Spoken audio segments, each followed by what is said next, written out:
I rise to speak on a particular proposal that we'll consider later today, but I did want to associate myself with the remarks from the Senator of Oregon, who's been tireless in pushing for some common sense reforms to the way the Senate operates. And the majority whip made the point in his remarks just before the Senator from Oregon spoke that we want to make these changes so that the Senate can respond to the changing nature of the world around us, and in particular the focus on our economy and getting Americans back to work. And if the Senate's tied in knots, we're not going to put the policies in place that these stalwart,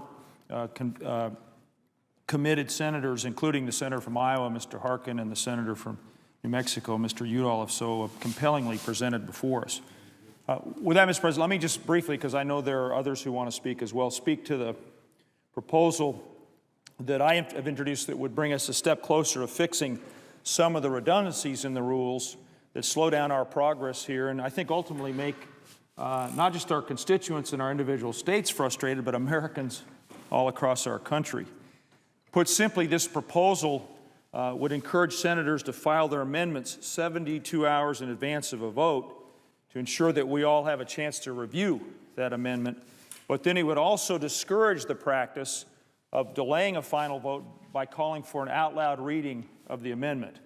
And I've heard concerns from members of both parties about this particular practice. Now, we all want to have an opportunity to read the provisions in amendments and broader bills, but it's become increasingly obvious to me that we need to make some changes in our rules, as I've said, to ensure that the process works smoothly.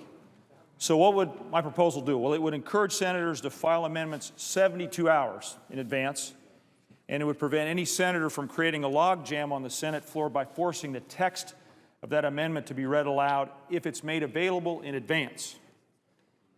Now, Mr. President, you and I have been around long enough. We know that in the days before copy machines and the internet, we probably, if you were serving in the Senate, it was helpful to sit here and hear the text of each amendment read out loud. But that practice is outdated, and it's not the way the Senate operates today. Instead, our technology allows us instant access to the text of amendments, and there's therefore no crucial need to hear them read aloud at the last minute. Most of the time, in fact, we just waive the reading and move to the final vote.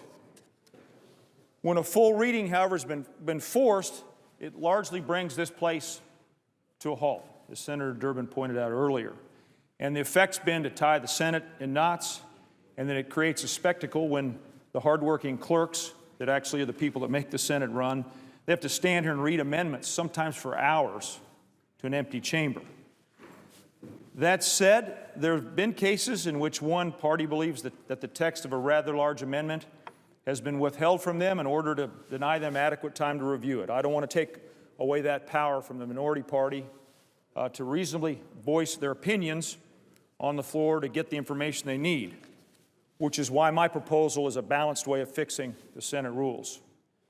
Mr. President, this resolution is designed to help us find common ground to prevent needless delays by allowing us to prevent the live reading of an amendment when the text has been available long enough for everyone to have studied in advance.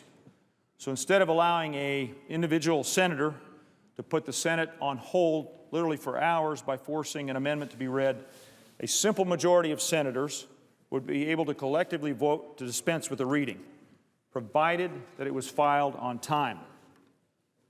This is a common sense approach. It seeks to address the concerns of those who want more time to read amendments and those who see the forced reading of amendments as needlessly obstructive. It's a simple approach, and I believe later today the Senate will approve such a rules change. I want to just, in ending my remarks, acknowledge Chairman Schumer and Senator Alexander's work. There's an agreement, as I understand it, and we'll vote for it later today. I want to applaud their work again and offer my very sincere thanks. Also want to acknowledge Leader Reid and Leader McConnell for helping bring this package to the floor today and for reaching their own agreement on how to improve the way the Senate works. And finally, as I did in my beginning remarks, again, I want to acknowledge Senators Harkin, Tom Udall, and Senator Merkley for bringing true attention to the concerns that so many Americans have had on this particular issue. Senator Merkley and Senator Durbin spoke to the fact that this may seem an obscure topic to many constituents. This is historic progress we're going to make today that will ultimately make the Senate function better. And again, I know that's the mission of these three outstanding senators. Madam President, if I might, I'd like to ask unanimous consent that Senator Merkley can be listed as a co-sponsor of the amendment that I'm offering today. Without objection. And, Madam President, I will close on this note. I urge my colleagues to vote for this simple, common-sense reform of the Senate rules. Madam President, I yield the floor.